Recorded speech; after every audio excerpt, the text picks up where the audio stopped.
الرحیم۔ آج ہم آئے تھے اسلام آباد جوڈیشل کمپلیکس۔ یہاں چند دنوں پہلے ایک حادثہ ہوا تھا، خودکش دھماکہ ہوا تھا۔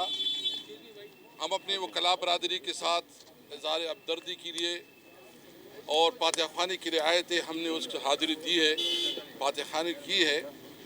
ہم اس واقعے کی بھرپور مذمت کرتے ہیں اور ہم سمجھتے ہیں کہ یہ حکومت کی ذمہ داری ہوتی ہے کہ وہ اپنے شہریوں کو تحفظ دے، لیکن یہاں کی حکومت بجائے اس کے کہ وہ امن و امان کو قائم کرنے، وہ لا اینڈ آرڈر کی جو سچویشن ہے اس کو کنٹرول کرنے کے لیے کوئی اقدامات کرے، وہ سارا دن اپنے مخالفین کے خلاف کیسے بنانا، ناجائز اور اس پارلیمنٹ سے ناجائز آئینی ترامیم کروانا، اور وہ اپنی بنیادی کام سے غافل ہے۔ ہمیں یہ بھی بتایا گیا یہاں وکلاء کی طرف سے کہ اتنے بڑے حادثے کے بعد کوئی حکومتی عہدیدار یہاں جوڈیشل کمپلیکس میں وکلاء کے پاس نہیں آیا، اور جو ان کی بنیادی مطالبات ہیں، کمپنسیشن، ابھی تک کوئی کمپنسیشن نہیں ہوئی۔ ہم مطالبہ کرتے ہیں کہ ان کی جو شہداء ہے، جو ان کی زخمی ہیں، ان کے لیے باقاعدہ ایک کمپنسیشن کا اعلان کیا جائے۔ ہم یہ مطالبہ کرتے ہیں کہ ان کے ساتھ بیٹھ کے ایک کمپریہنسو سیکیورٹی پلان بنایا جائے تاکہ وکلاء اور اسلام آباد کے تمام شہری بلا خوف و تردد وہ اپنی کاروبار، اپنی کام آگے بڑھا سکے۔ اس لیے ہم اس دہشت گردی کی بھرپور مذمت کرتے ہیں اور حکومت سے مطالبہ کرتے ہیں کہ وہ وکلاء کی کمپنسیشن کروائے۔ دوسری بات یہ ہے کہ کیونکہ وہ اس سے تو آپ کو پتہ ہے کہ جو 27ویں آئینی ترمیم پاس کیا گیا، اس سے پہلے 26ویں آئینی ترمیم پاس کیا گیا، اس کی وجہ سے عدالتوں کو مکمل طور پر مفلوج کیا گیا، اور جس طرح تعیناتیاں ہوئی، جس طرح اس ملک کے نظام کو چلایا جا رہا ہے، تو یہ کوئی بتائے کہ جب ملک میں انصاف کا نظام کمپرومائز ہو جائے، جب ملک میں انصاف کا نظام ختم ہو جائے، تو عوام کے پاس کون سا راستہ ہوتا ہے کہ وہ کدھر جائے؟ وہ معاشرے، وہ ممالک، وہ جنگل بن جاتے ہیں۔ وہاں مائٹ از رائٹ، جس کے پاس طاقت ہوتی ہے اس کی حکومت ہوتی ہے، جنگل کا قانون بن جاتا ہے۔ اس لیے اس وقت پاکستان عملاً طور پر جنگل کا قانون بن گیا ہے، بنانا ریپبلک بن گیا ہے۔ اس وقت کسی بھی شہری کو یہ تحفظ نہیں ہے۔ تمام شہری محسوس کرتے ہیں کہ اگر اس کے ساتھ کوئی ظلم ہوتا ہے تو ان کے لیے انصاف کا کوئی ادارہ نہیں رہ گیا۔ اس لیے ہمارے الائنس کی طرف سے، محمود خان چغزئی صاحب کی طرف سے، ہم نے ایک اعلان کیا ہے کہ ہم 27ویں آئینی ترمیم اور 26ویں آئینی ترمیم کے خلاف بھرپور آواز اٹھائیں گے۔ جمعے کو ہم یوم سلام منا رہے ہیں۔ ہم اپنے وکلاء برادری کو، ہم اپنے تاجر برادری کو، ہم طلباء کو، مزدوروں کو، تمام جمہوریت پسند قوتوں کو، سیاسی پارٹیوں کو، یہ ہم اس سے استدعا کرتے ہیں کہ آئیں اپنے لیے، ملک میں قانون اور آئین کے حکمرانی کے لیے، ملک میں آزاد عدلیہ کے لیے، ملک میں انصاف کے نظام کے لیے آواز اٹھائے۔ اس وقت عمران خان اور اس کی بیوی کے خلاف خاص کر جو شرانگیز پروپیگنڈا شروع کیا گیا ہے، یہ انتہائی گھناؤنا گھٹیا حرکت ہے، اور ہم سمجھتے ہیں کہ سیاست اتنی نہیں گرنی چاہیے کہ پھر آپ گھروں تک پہنچے، بیڈ روم تک پہنچے، اور الزام تراشیوں پہ پھر جو وفاقی وزراء جو لب و لہجہ استعمال کر رہے ہیں، جس طرح اس پروپیگنڈے کو دوام دے رہے ہیں، ہمیں آپ مجبور نہ کریں کہ آپ کے گھروں کی باتیں بھی اس طرح جو ہے نا بیٹھکوں میں یا پریس کانفرنسوں میں اور میڈیا میں ہو۔ ہم کسی کی بے توقیری نہیں چاہتے، لیکن ایک حد ہوتا ہے، آپ اپنے حد پہ رہیں۔ ہم مطالبہ کرتے ہیں کہ اس الزام تراشی کو بند کرے اور یہ تو ایک جھوٹا پروپیگنڈا، ایک غلیظ پروپیگنڈا شروع کیا گیا ہے بشرا بی بی کے خلاف. ہم اس کی مذمت کرتے ہیں. اچھا اسد کیسر صاحب یہ بتائیے گا، ایک تو حکومت آخر میں سوالات. میں بس آخر بھی بات یہ کرتا ہوں، ہم نے کسی طور پر ہم اپنے حق سے پیچھے نہیں ہٹیں گے. یہ ہمارا ملک ہے. ہم 1973 آئین کو عملی شکل میں بحال کرنے اور 18 امینڈمنٹ کا بھرپور دفاع کرنے کا عہد کرتے ہیں.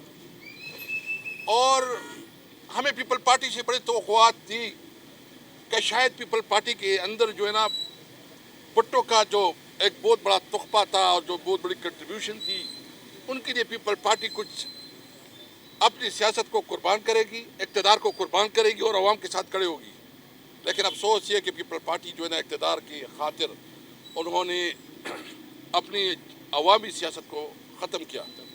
ہمیں نواز شریف سے بھی توقع تھا کہ شاید نواز شریف جو انہوں نے اعلان کیا تھا اور کمپین چلایا تھا کہ ووٹ کو عزت دو، اس کے لیے کچھ وہ اس پہ حرکت آئے، کوئی احساس ہو کہ ملک کی جمہوریت ختم ہو رہی ہے اور ووٹ کو حق کا نعرہ جو انہوں نے لگایا تھا اس کے لیے کچھ کرے. لیکن نواز شریف اپنی بھائی اور اپنی بیٹی کی وجہ سے پوری طرح کمپرومائز کر گیا ہے. ابھی عوام نے فیصلہ کرنا ہے کہ کیا وہ اس قسم کے نظام میں زندگی گزاریں گے یا وہ پاکستان جس میں اس کے حقوق اور جس میں اس کی قانونی جو اس کے رائٹس ہے وہ محفوظ ہو. اور وہ تب ہوں گے جب ملک میں آئین کی بالادستی ہوگی، جب ملک میں قانون کی حکمرانی ہوگی، جو 1973 کے آئین کے مطابق اور 18 امینڈمنٹ کے مطابق جو ہماری بنیادی حقوق ہے، تمام صوبوں کے جو حقوق ہے ان کا لحاظ اور خیال رکھا جائے گا. اس پاکستان کے لیے ہماری جدوجہد آگے بڑھے گی. ہم امید رکھتے ہیں کہ انشاءاللہ جمعے کو جو ہماری ایک احتجاج ہے اس میں تمام یہ قانونی اور آئینی احتجاج ہوگا اور ہم سمجھتے ہیں کہ سب اس میں مل کے ساتھ دیں. اسد کیسر صاحب علامہ صاحب. بسم اللہ الرحمن الرحیم. ہم مشرقی دنیا میں رہتے ہیں، یہاں رسم و رواج ہے، جہاں کوئی حادثہ ہو جاتا ہے، خدا نہ خواستہ کوئی لوگ مر جاتے ہیں، زخمی ہو جاتے ہیں یا ویسے مشکلات پیدا ہوتی ہیں تو لوگ جا کے اظہار یکجہتی کرتے ہیں، افسوس کرتے ہیں، ان کے دکھ درد میں شریک ہونے کی بات کرتے ہیں. ہم یہاں آج اسی لیے آئے تھے. اپنی روایت کے مطابق بھی، اسلامی نقطہ نظر سے بھی ہماری ذمہ داری ہے کہ ہم آئیں یہاں پر اور ان کے ساتھ اظہار یکجہتی کریں اور جو ظلم ہوا ہے اس کو کنڈیم کریں اور ان کے ساتھ ان کی آواز میں آواز ملائیں. تو پاکستان آپ جیسا کہ جانتے ہیں اس وقت یہ اسپیکر صاحب کہتے ہیں بنانا اسٹیٹ بن چکا ہے اور جنگل کا جو ہے نا جنگل کا منظر یہاں پر نظر آ رہا ہے. دیکھیں یہاں پر ہر طرف کچھ بھیڑیے ہیں، درندے ہیں، کوئی آئین کو چیر پھاڑ رہے ہیں، کوئی قانون کو چیر پھاڑ رہے ہیں اپنی ہوا ہوس کے دانتوں سے اور جبڑوں سے. کچھ بے گناہ لوگوں کو قتل کر رہے ہیں یا کرا رہے ہیں، معاشی استحصال کر رہے ہیں، امن و امان کا قتل کر رہے ہیں، لوگوں کے حقوق پر ڈاکہ ڈال رہے ہیں. ہر طرف سے ہمارا ملک، اس کے عوام، ہماری مادر وطن، اس پر حملہ ہو رہا ہے. ہماری ذمہ داری ہے کہ حملہ آوروں کے مقابلے میں کھڑے ہوں. جیسے ایک ملک کی سرحدیں محترم ہوتی ہیں، مقدس ہوتی ہیں، اس کا آئین، لوگوں کے حقوق سب مقدس ہوتے ہیں. لہذا میں ان سارے حملہ آوروں کے مقابلے میں کھڑا ہونا ہوگا. اگر ہماری سرحدوں پر حملہ، اس پر بھی ان حملہ آوروں کے مقابلے میں کھڑا ہونا ہوگا. اگر ہمارے آئین، قانون، عوام کے حقوق، امن و امان جو بھی اس پر جو حملہ آور ہے ہمیں اس کے مقابلے میں کھڑا ہونا ہوگا. حملہ آور کون ہے اس وقت آئین کے اوپر؟ یہ فارم 47 کی حکومت، ان کے سینیٹر جعلی اور ان کے ایم این ایز جعلی ہیں اور جو ان کو لے کے آیا وہ بھی جعلی ہیں. یہ سارے لوگ مل کر حملہ آور ہیں پاکستان کی ریاست کے مختلف ستونوں کے اوپر. آج عدلیہ نام کی کوئی چیز نہیں رہی. عدلیہ کا ستون گر چکا، اس کا استقلال ختم ہو چکا ہوا ہے. طریقہ کار یہ تھا کہ عدلیہ کے جو 3 ستون ہیں ہر کوئی اپنی جگہ پر ہوگا، ایک دوسرے میں مداخلت نہیں کریں گے. اب آپ دیکھیں عدلیہ کہاں چلے گی. مقدمہ جو قانون ساز ادارہ ہے وہ کس طرح سے کمزور اور بکا ہوا ہے. ایسے ہے جیسے غلام ہوتے ہیں، زنجیروں میں جکڑے ہوتے ہیں، ان کو ہانکا جاتا ہے. دیکھیں اس طرح سے ہوتا ہے. لہذا یہ غلام زنجیروں میں ہوا و ہوس کی، خواہشات نفسانی کی اور اقتدار کی بھوک کی زنجیروں میں جکڑے ہوئے ہیں، اور ڈنڈے سے ان کو ہانکا جا رہا ہے، اور جو وہ کہہ رہے ہیں وہ کر رہے ہیں۔ یہ اس وقت بیداری کا دور ہے، گھروں سے باہر نکلنے کا وقت ہے، اپنے وطن کی خاطر، اپنے وطن، اپنی اولاد کی خاطر، آئندہ نسلوں کی خاطر، اور حق کی خاطر، اور مظلوموں کی خاطر۔ پاکستان مظلوم، ہماری پارلیمنٹ مظلوم، ہمارا عدلیہ کا ادارہ مظلوم، وہاں غاصب ظالم لوگوں نے قبضہ کر لیا ہوا ہے۔ لہذا ہمیں ان کے مقابلے میں سٹینڈ لینا ہے۔ یہ جو ہوا ہے یہ بھی ظلم ہوا ہے۔ کوئی بتائے گا کسی نے کیا ہے، کیسے آیا ہے؟ اتنے پاکستان میں واقعات ہوئے ہیں، 20,000 جنازے ہم نے اٹھائے ہیں۔ ہمیں بتلائیں کہ چلاس میں کس نے واقعہ کیا تھا، ہمیں بتلائیں بابو سر ٹاپ میں کس نے کیا تھا، ہمیں بتلائیں کوئٹہ میں کس نے کیے، بلوچستان میں کس نے کیے، جگہ جگہ، کراچی میں، سندھ میں، پنجاب میں، KPK میں، یہاں پر کون کرتا رہا ہے؟ آج تک بتایا انہوں نے APS میں، بازاروں میں۔ افغانستان کرا رہا ہے، بات سنیں اچھا ٹھیک، افغانستان کی مذمت کر دیں، افغان طالبان کی مذمت کریں، وہ تو آپ سے ہوتی نہیں ہے۔ افغان طالبان کو تو آپ نے بسایا ہے، دہشت گردوں کو تو PTI نے میں لے بسایا کے ہے۔ آیا تھا، میرے ساتھ بات کرو، میں لے کے آیا تھا، میں انہیں لایا تھا یہاں پر۔ عمران خان لے کے سنیں آیا نا، تھا، میری جس بات کے لیے آپ سنیں، تحریک میری کرا بات رہے سنیں، ہیں۔ میری بات سنیں۔ لہٰذا افغانستان کی مذمت کر دیں، سنیں، ریاست کو ذمہ دار قرار دیں۔ آپ سوال کرو، آپ سوال کرو، پہلے میری بات سنیں۔ سوال کرو، جواب مل جائے اچھا گا۔ لہٰذا ٹھیک ہے، ٹھیک ہے، ایک منٹ کل میں جواب دوں گا، میں عرض کرتا ہوں، طالبان کو بسانا میری چاہیے، بات سنیں، میری بات سنیں۔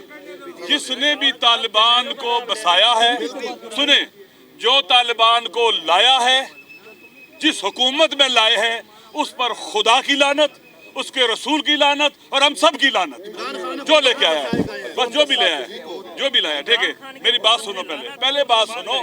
لہٰذا سب سنیں، لہٰذا اس وقت ہمارے ملک پر حملہ ہے۔ آپ بتاؤ، جس نے آئین پر حملہ کیا ہے، ایسے ترمیم کرے، اس پر بھی لعنت۔ بولو، وہ آئین میں ایسی ترمیم کرانے والے اور لوٹوں کو ساتھ ملا کر جمع کرنے والوں پر لعنت، کہو لعنت، کہو لعنت، کہو لعنت، کہو لعنت، کہو لعنت، کہو لعنت ان پر، کہو لعنت، کہو لعنت۔ جس نے بھی کیا ہے، جس نے بھی کیا ہے، جس نے بھی کیا ہے، بس۔